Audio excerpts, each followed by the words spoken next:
Muy buenas noches, muchas gracias a las personas que se unen con nosotros a partir de este momento. Yo soy Gustavo Delgado y bueno, estamos con una entrevista especial esta noche acompañados de don Eli Feinstein, quien recientemente al lado de don Mario Redondo dieron a conocer la única coalición y una coalición también para una presidencia de la República y unas elecciones legislativas que tenía rato de no conocerse, una coalición de nombre eh, Coalición para el Cambio, que buscará, como indicaba, pues colocar a una persona en la presidencia y, bueno, la mayor cantidad de diputados que se pueda. ¿Cómo está, don Eli? Buenas noches, Gustavo. Muchísimas gracias por la invitación. Aquí estamos con toda la pata. Ujú. eh, y bueno, muy ajetreado en estos días, pero muy bien. Ok, ¿cómo nace? Tal vez que usted nos explique cómo es que se da ese acercamiento con don Mario Redondo. Aclaremos que usted es presidente del Partido Liberal Progresista, don Mario es del Partido Alianza Demócrata Cristiana. Entonces, estos son los dos partidos políticos que en este momento integran esa coalición. ¿Cómo se da ese ligamen, esa conversación? Bueno, es una historia un poco larga, pero eh, Mario y yo nos conocimos hace unos 20 años cuando él era asesor legislativo y yo era viceministro de Transportes.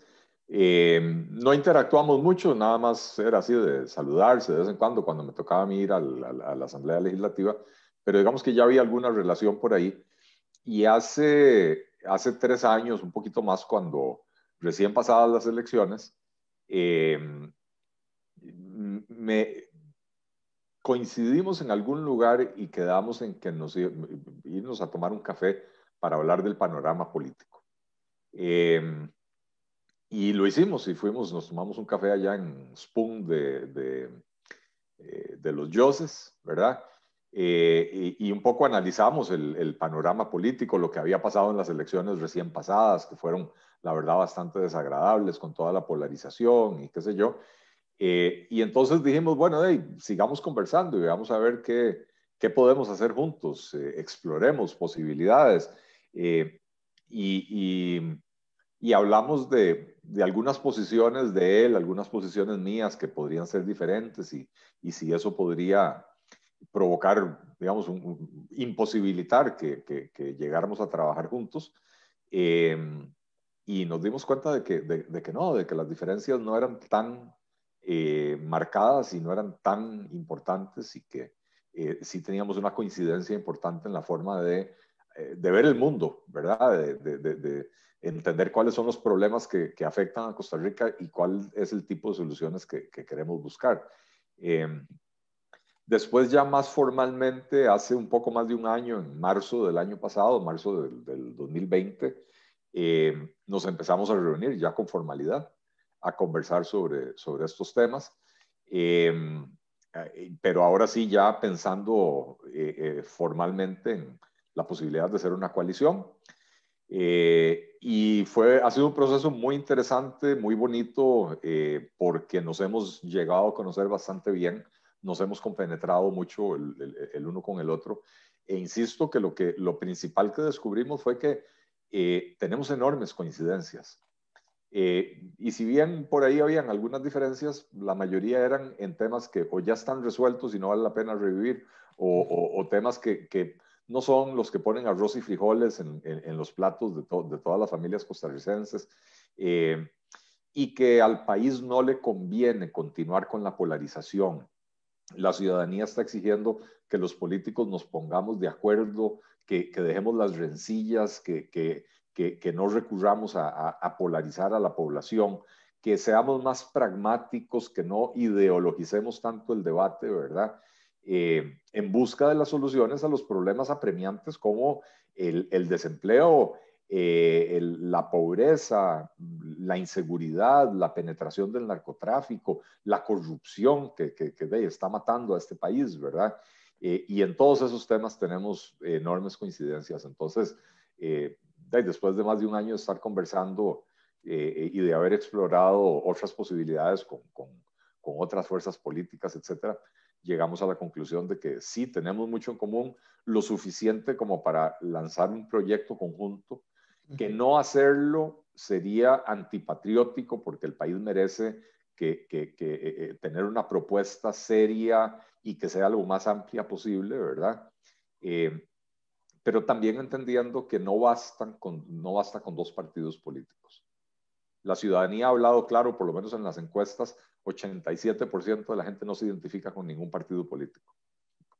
Y entonces lo que decidimos es hacer una coalición que, si bien formalmente, porque la ley así lo exige, se necesita un mínimo de 2 partidos, lo que íbamos a hacer nosotros es una coalición formal, pero haciendo un llamado a todos los costarricenses con o sin color político de cualquier región urbana, rural, costera, de cualquier actividad económica, profesión, si es profesional, si es campesino, agricultor, industrial, comerciante, hombre, mujer, religioso, laico, todo tipo de personas, ¿verdad?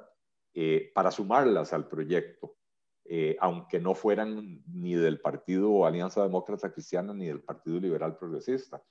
Y entonces, eso es precisamente lo que presentamos el lunes, que hicimos el lanzamiento oficial de la coalición. Mostrar el equipo que hemos ido construyendo, que yo creo que todo el mundo tiene que estar de acuerdo, es un equipo espectacular, ¿verdad? No hay otro partido, no hay un partido político en Costa Rica, grande o pequeño, tradicional o nuevo, que tenga ni siquiera cercanamente un equipo como el que anunciamos el lunes. Don Eli, en ese café que usted menciona que se tomó con don Mario, habían otros invitados. No,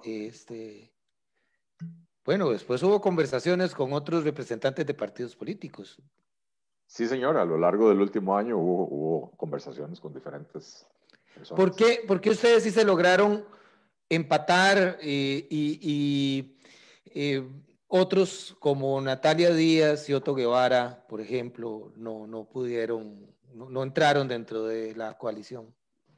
Bueno, hay algunas personas con las que sí hablamos y otras con las que no. Y con las que no hablamos no entraron en la coalición porque no hablamos, ¿verdad? Eh, una de las primeras condiciones que pusimos Mario y yo en marzo del año pasado, cuando ya empezamos a hablar formalmente de esto, era dejar de lado las aspiraciones personales. Y entonces asumimos un compromiso recíproco, donde yo le dije a Mario, Mario, si hacemos la coalición y determinamos que lo mejor es que vos seas el candidato, vas a contar con mi apoyo irrestricto. Y Mario me dijo lo mismo. Si hacemos la coalición y determinamos que lo mejor es que vos, Eli, seas el candidato, vas a contar con mi apoyo total, ¿verdad? Y empezamos a buscar otros socios para la coalición que vinieran con esa misma mentalidad, ¿verdad? Primero, que tuvieran una cierta afinidad de ideas con nosotros, ¿verdad? Pero no se trata de hacer la coalición grande pero ingobernable, se trata de atraer a personas de pensamiento afín. Y segundo, que asumieran esa posición de que aquí estamos construyendo algo grande por Costa Rica y no para satisfacer las aspiraciones de nadie. El político tradicional, ¿cómo empieza una campaña política? Empieza a partir de su deseo ferviente de ser candidato presidencial, candidato o candidata presidencial. Una vez definido que se quema por ser candidato presidencial, entonces se sienta a pensar, bueno, ¿y qué le voy a decir a los ticos? Y entonces, si ya han sido candidatos varias veces, cambian de ideas, no importa, porque si las ideas que presentaron la vez pasada no funcionaron, entonces voy a presentar ahora otras ideas. Y se sientan a pensar, ¿y cuál va a ser mi equipo? Y nosotros decidimos proceder exactamente al revés, que fue primero definir el qué y el para qué, o sea, para qué queremos armar una coalición y para qué quisiéramos llegar a gobernar, qué queremos hacer si llegamos al gobierno. Y para eso, entonces, lo primero era construir un equipo y elaborar las propuestas. Insisto, dejando las aspiraciones personales de lado. La coalición sigue abierta a cualquier fuerza política que quiera entrar, que acepte esa forma de ver las cosas. Lo que pasa es que ¿Todavía están en conversaciones o digamos ya de parte de ustedes hacia los demás no es así? Es quien se acerque. La coalición va.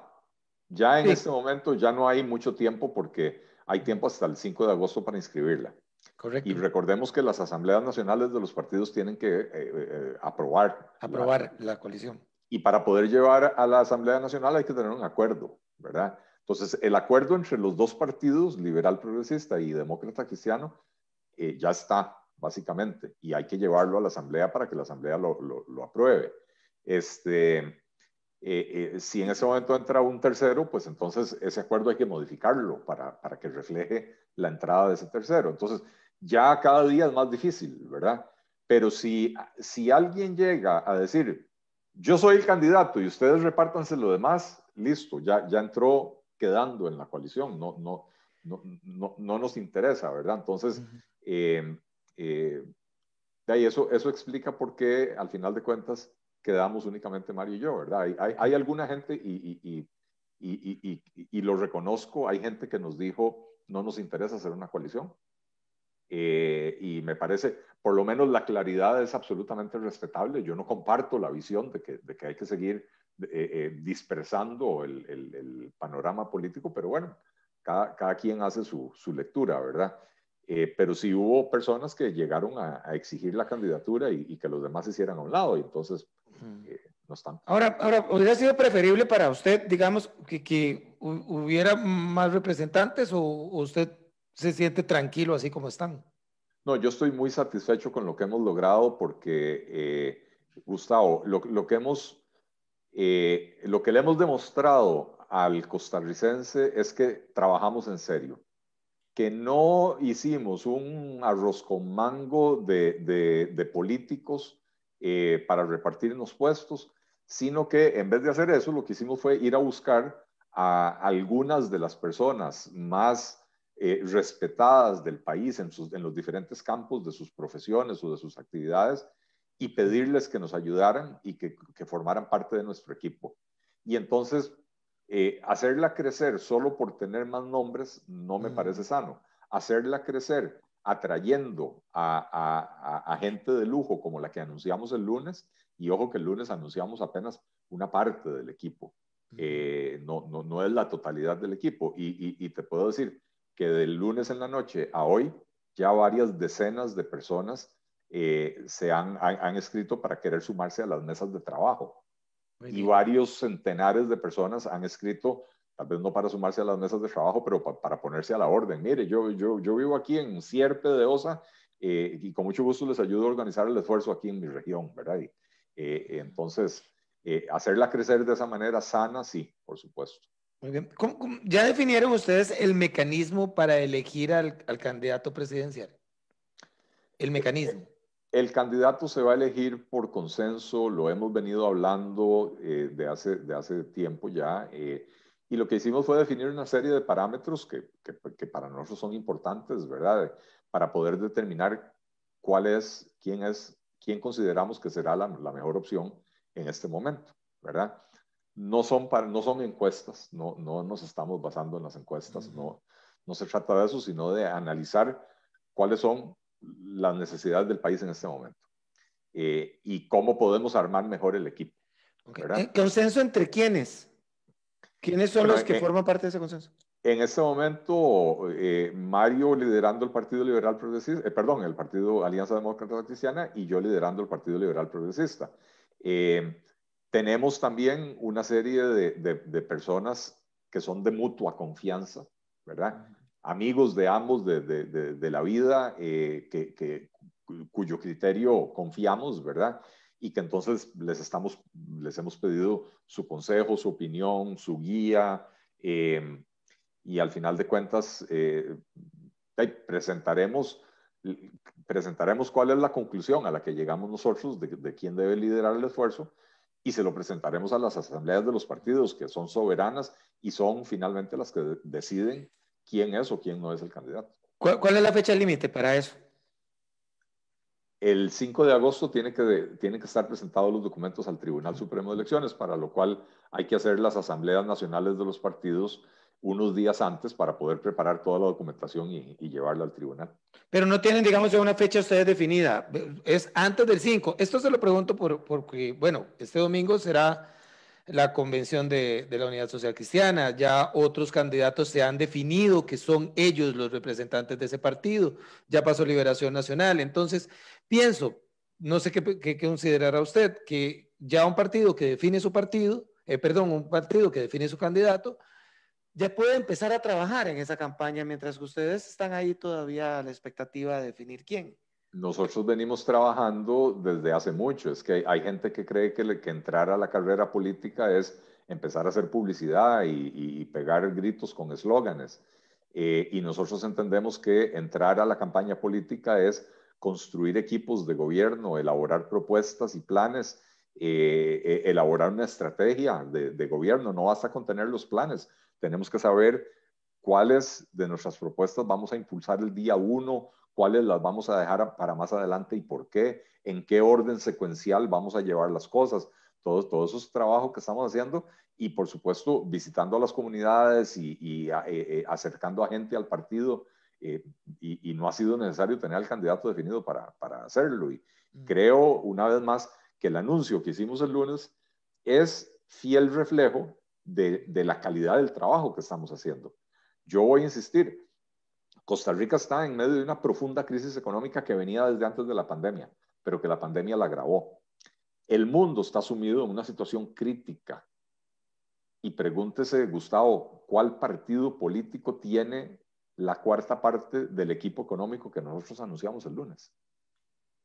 ¿Verdad? Que es crucial en este momento. Hay que tener el mejor equipo económico posible porque estamos enfrentando una crisis económica muy significativa. La parte pandémica, dichosamente, la vamos superando poco a poco, pero ya la vamos superando y con la vacunación probablemente dice el gobierno que para de aquí a fin de año ya es cosa superada, ¿verdad? Pero la crisis económica continúa porque venía desde antes. Y entonces nosotros definiremos nuestro candidato cuando a nosotros nos convenga, no cuando los demás partidos decidan anunciar el suyo, que me parece muy respetable de parte de ellos, ¿verdad? Usted mencionaba ese trabajo que obliga, ¿verdad?, a recorrer todo el país o a cubrir todo el país de alguna manera, Sí. ¿verdad? ¿Y cómo va ese proceso, don Eli? Entendiendo las limitaciones de la pandemia, las limitaciones económicas, los tamaños de los partidos que si bien están en crecimiento, podríamos decir que ambos están en crecimiento, no tienen las estructuras, ¿verdad?, de tal vez de los partidos tradicionales con sus pros y sus contras también alrededor de eso. ¿Cómo Sobre va el todo pros. proceso de llegar a llegar a todo el mundo? Bueno, ciertamente la pandemia dificulta muchísimo el proceso, ¿verdad?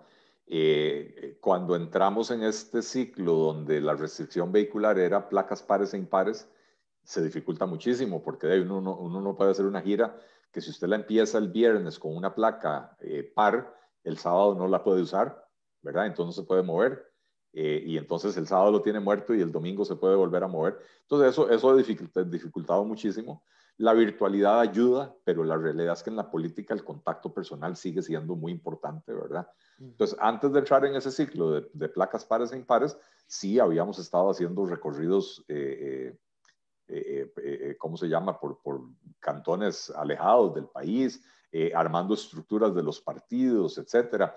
Y tenemos una ventaja ahora, es que somos dos partidos. Entonces, si bien somos partidos en crecimiento, ahora en cada cantón tenemos dos estructuras, no una, ¿verdad? No tenemos las estructuras de las viejas maquinarias electorales del país y yo a eso le veo más pros que contras, porque no tenemos las malas mañas, las malas costumbres que lamentablemente fueron desarrollando por ahí, ¿verdad? Entonces, podemos hacer un esfuerzo empezando desde una base más sana.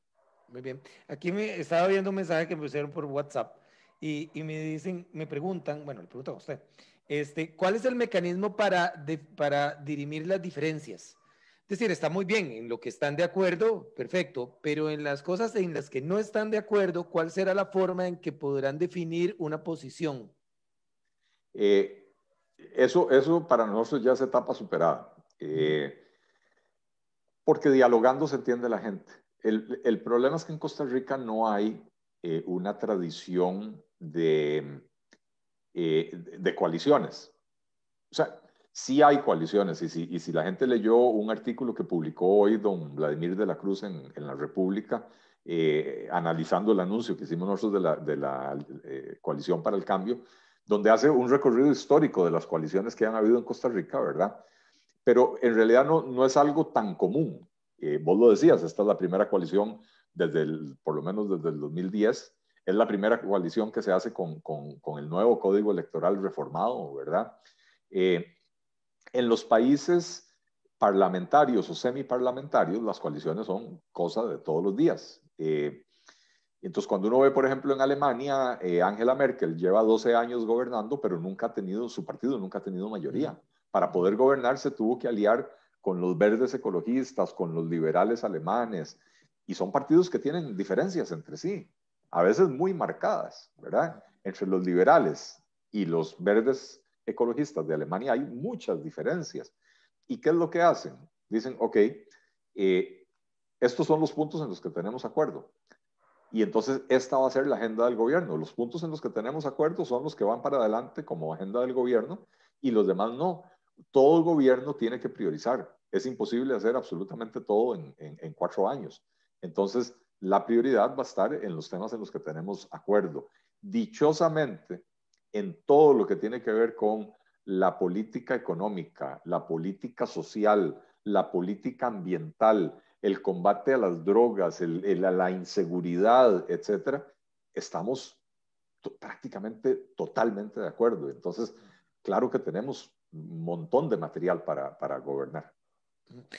Algo que he leído, tal vez es el enfoque de las notas de prensa, y también entendiendo que usted es economista, don Eli, en el caso de que usted es hoy nuestro invitado, tal parece que la propuesta de la coalición tiene un fuerte peso en la política económica, en las necesidades de la crisis que en este momento estamos atravesando, pero evidentemente un gobierno pues tiene que ejercer y aplicar política en otras áreas. Usted ahora hablaba de la política social, seguridad y demás.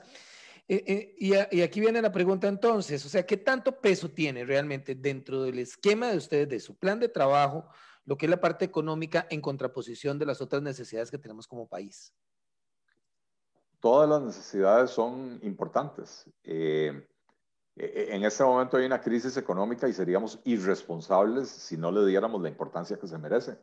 La gente que crea chupándonos el dedo, inflando globitos y comiendo popcorn vamos a salir del problema, se engaña, ¿verdad? Entonces, claro que le damos muchísima importancia a la política económica, pero nuestra propuesta es integral. Eh, Entendemos que no se pueden resolver los problemas sociales si no tenemos una economía dinámica, pujante, activa, creciente, que genere empleo. Porque una persona con empleo formal bien remunerado no cae en situación de pobreza. Una persona con empleo formal bien remunerado, aparte de que tiene con qué vivir, tiene acceso a los servicios de salud, etcétera, ¿verdad? Entonces, es importantísimo resolver la parte económica, porque no solo para eso, o sea, no solo que la economía crezca, es para qué queremos que crezca la economía. Queremos que la economía crezca para que genere empleo. Ese es lo primero, ¿verdad? Tenemos casi un 20% de desempleo.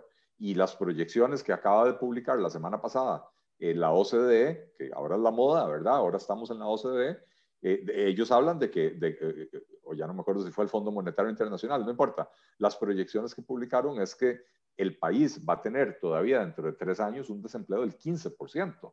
Y eso es absolutamente inaceptable, ¿verdad? Pero si nosotros resolvemos desempleo, disminuimos pobreza.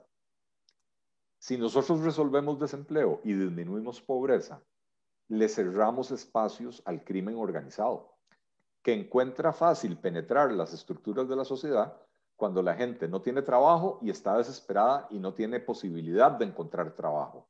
Y entonces cuando le tocan la puerta y le dicen, venga, a vender piedra en la esquina y se lleva un 10% de lo que venda, la gente desesperada y con chiquitos con hambre, lamentablemente cae en eso, ¿verdad? Entonces, vea la importancia de reactivar la economía, de tener una economía sana que crezca y que genere oportunidades para todos. Es importantísimo para resolver todos los problemas. Nadie sale de la pobreza, ningún país sale de la pobreza con una economía hecha pistola. Don Eli, la coalición involucra también la papeleta para diputados. Es Sí, es decir, correcto. habrá diputados de consenso entre las dos agrupaciones políticas. Es correcto. Una sola papeleta, o sea, vamos con una papeleta presidencial y una sola papeleta para diputados conjunta. ¿Cuándo se realizarán las asambleas o cómo será el mecanismo para elegir a los candidatos a diputado? Parte del acuerdo de coalición involucra una división digamos, de los espacios en esa papeleta. Para poner un ejemplo, en la provincia de Utopia, y no, porque no quiero decir nombres reales, porque entonces después van a decir, ah, sí, esa le toca a Liberal Progresista. En la provincia de Utopia, el primer lugar es para Liberal Progresista. El segundo lugar lo dejamos abierto para ciudadanos que no tienen afiliación política, pero que están ayudando a la coalición. El tercero para Alianza Demócrata Cristiana. En la provincia de Atlantis, el primero es para alguien que no es de ninguno de los dos partidos, el segundo es para la Alianza, etc. Eso va en el acuerdo de coalición, ¿verdad? Y entonces la asamblea de cada partido escogerá a los candidatos a diputados que le toca de acuerdo a la repartición de ese mecanismo. Y parte del acuerdo también es los espacios que estamos dejando libres para las personas que se están uniendo al esfuerzo de la coalición sin provenir de ninguno de los dos partidos, también los tienen que nombrar alguna de las dos asambleas nacionales, ¿verdad? Entonces, perfectamente uno dice, ok, en esa provincia de Utopia, donde el primero es del liberal progresista y el segundo es de un no afiliado, la Asamblea Nacional de Alianza Demócrata Cristiana escoge a ese no afiliado, por decir algo, ¿verdad? Claro. Pero sí, la idea es presentar una papeleta de diputados también igualmente de lujo como el equipo o la parte del equipo que mostramos el lunes. Cerramos con este tema, es casi que un tema obligatorio en este momento. Si bien la preocupación de la economía es la prioridad de muchos hogares costarricenses, ahora resuena en todos los rincones la corrupción, el tema de la corrupción. Estamos todavía terminando todos los días nos sorprendemos con una noticia más de todo este asunto del caso Cochinilla, como se le ha llamado. ¿Qué piensan ustedes como coalición, usted, don Eli, como líder de la coalición y del progresista, liberal progresista, de toda esta situación que estamos atravesando, experimentando? Bueno, ¿qué pienso de la situación? Es que es una barbaridad, pero tengo que decir que a mí lo único que me sorprendió de esto es la forma en que se descubrió. Porque si usted se pone a analizarlo, Gustavo, de aquí para atrás, todos los casos de corrupción los ha denunciado la prensa. Las autoridades entran a investigar después de que la prensa lo denunció. Sí. Y esta es la primera investigación importante que de hace muchos años, ¿verdad? Que la hizo la Fiscalía y el OIJ, ¿verdad? Como tiene que ser, sin el conocimiento de la prensa. Sigilosamente, haciendo el trabajo de recopilar la información, y eso me parece que es digno de elogiar, ¿verdad? Es una barbaridad, qué dicha que se descubre cómo unos cuantos tagarotes se reparten el queque dejando por fuera a todos los demás, y cuando digo a todos los demás es a los costarricenses que pagamos impuestos, a los usuarios de las carreteras, absolutamente todo el mundo, ¿verdad?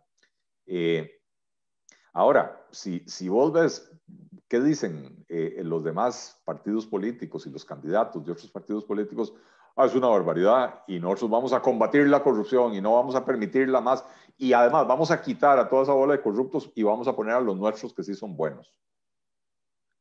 Si usted no toca el sistema y las reglas del sistema, puede poner a un montón de santos y ese montón de santos se le van a orinar en los pantalones, ¿verdad? Porque lo que hay que cambiar son las reglas. ¿Como cuáles? Esa regla que existe de que a la hora de contratar usted una obra, bueno, en realidad cualquier contratación que haga el Estado, usted puede contratarla por un monto, pero después puede hacer una ampliación de contrato hasta por un 50% más. Entonces usted contrata una carretera, por decir, por 100 millones, y después, sin licitación, usted llama a la empresa y le dice, mire, construyame una radial, que no estaba en los planos originales. Construyame una radial de 25 kilómetros o de 10 kilómetros, lo que sea. Y aumenta el contrato original en 50%, pero entonces impedimos que haya un concurso público por la construcción de esa radial. ¿Cuál es la ventaja del concurso público? Que el concurso público hace que las empresas, si hay competencia, las empresas tienen que buscar el mejor precio posible y entonces el país se beneficia de ese proceso de competencia. Lo que hemos descubierto aquí es que en apariencia se colusionaron algunas empresas con funcionarios del CONAVI para sacar a todas las demás empresas de la competencia. Entonces, los concursos se han vuelto un saludo a la bandera, lamentablemente. Pero vea, Gustavo, la cuarta fase de la carretera de circunvalación se contrató con una de estas empresas y la quinta fase no salió a concurso. Se le dio a la misma empresa por ampliación del contrato. Entonces, eso hay que pararlo. La justificación de por qué se permite la ampliación del contrato es por imprevistos. Yo trabajé 12, 15 años en construcción. Y como yo soy economista y financiero, yo velaba por la parte financiera de la construcción, ¿verdad? Nunca en ningún proyecto de los que yo participé presupuestamos más de un 10% para imprevistos. Y además nunca llegamos a usar el monto presupuestado para imprevistos, porque los imprevistos son imprevistos. Construir una fase más de la carretera no es un imprevisto. Usted sabía desde el principio que usted tenía que construir una quinta fase, ¿verdad? ¿Un imprevisto qué es? De ahí que el día que usted estaba levantando con las grúas las estructuras para el viaducto, se vino un terremoto y se volcó la grúa y se quebraron 3 vigas y hay que mandarlas a hacer y se atrasó 3 meses por eso. Bueno, eso es un imprevisto. Hay que tener un espacio en el presupuesto para eso. Pero esta otra vulgaridad que se hace aquí en Costa Rica, no. Ese es un ejemplo. El otro ejemplo, una noticia que pasó desapercibida porque se publicó el mismo día que empezó el caso Cochinilla. Y es la investigación que hizo la auditoría de la IA del caso de la sobrefacturación que hicieron el año pasado, ¿verdad? Donde el informe de auditoría dice, sí, se cometieron algunos abusos y algunos errores, no encontramos a los responsables, pero no importa, porque le vamos a emitir a la administración una serie de recomendaciones para que esto no se repita. Perdón, Gustavo, ¿cómo es eso de que no encontraron a los responsables? Por Dios. ¿Y usted sabe por qué pasa eso? Porque las auditorías internas de las instituciones, al final de cuentas, son compas. Es personal de la institución, pagado por la institución, que convive con el resto del personal de la institución, que salen a almorzar con el personal de la institución, que se van a echar las birras con el personal de la institución, que cuando tienen aventurillas amorosas es con el personal de la institución, y entonces cuando los tienen que investigar, les da miedo o protegen a sus amigos. No quiero decir con esto que todos los auditores son así, pero lamentablemente sucede mucho. Y entonces estamos analizando una propuesta para sacar a las auditorías de las instituciones, enviarlas a la Contraloría General de la República y que entonces la Contraloría haga auditorías externas, pero con esa cantidad de personal, todos los años hará auditorías externas de todas las instituciones, pero rotando a los auditores, evitando que se dé esa relación de familiaridad entre el auditor y el personal de la institución. Y entonces podemos agarrar al auditor que antes estaba en Recope y mandarlo a auditar el MEP. Y al que antes estaba en el AIA lo mandamos a auditar no sé, de Limas, ¿verdad? Y entonces hacemos que la Contraloría funcione como una especie de empresa de auditoría, pero del gobierno para el gobierno, ¿verdad? Entonces, como puede ver, tenemos propuestas diferentes, donde cambiamos las reglas de juego. para evitar o por lo menos cerrar portillos. La corrupción no se elimina, se combate y se le cierran los portillos para minimizarla, ¿verdad? Y entonces nada ganamos con decir, vamos a subir las penas de cárcel. Las penas de cárcel usted las puede subir todo lo que quieran, que mientras la corrupción no se detecte, a nadie le importa que las penas de cárcel sean altas, ¿verdad? Y entonces, si usted envía las auditorías hacia afuera, o sea, son auditorías externas, se incrementa la probabilidad de detectar esas cosas. Perfecto, pues don Eli, yo le agradezco mucho, un placer saludarlo. Vamos a estar a la expectativa de la inscripción y también de la figura que entonces será quien encabezará la papeleta de la presidencia de la República. Buenísimo, Gustavo. Como siempre, para mí es un placer conversar con vos, Muy amable. tanto en Canara como acá. Así que estoy a tus órdenes en el momento en que quieras invitarnos. Ojalá que puedas invitar también a Mario Redondo, que Claro. es parte esencial de esta coalición, ¿verdad? Importantísimo. Claro, claro. Bueno, la invitación había girado a los dos, pero don Mario tenía compromisos y bueno, encantado de poder conversar con usted y ya tendremos oportunidad, si Dios lo permite, ¿verdad? De avanzar en detalles con respecto a la propuesta. Buenas noches y buenas noches a las personas que nos acompañaron, que fueron un montón, don Eri, le digo. Qué Hasta bueno. pronto. Muchas gracias, Gustavo. Buenas Hasta noches. luego.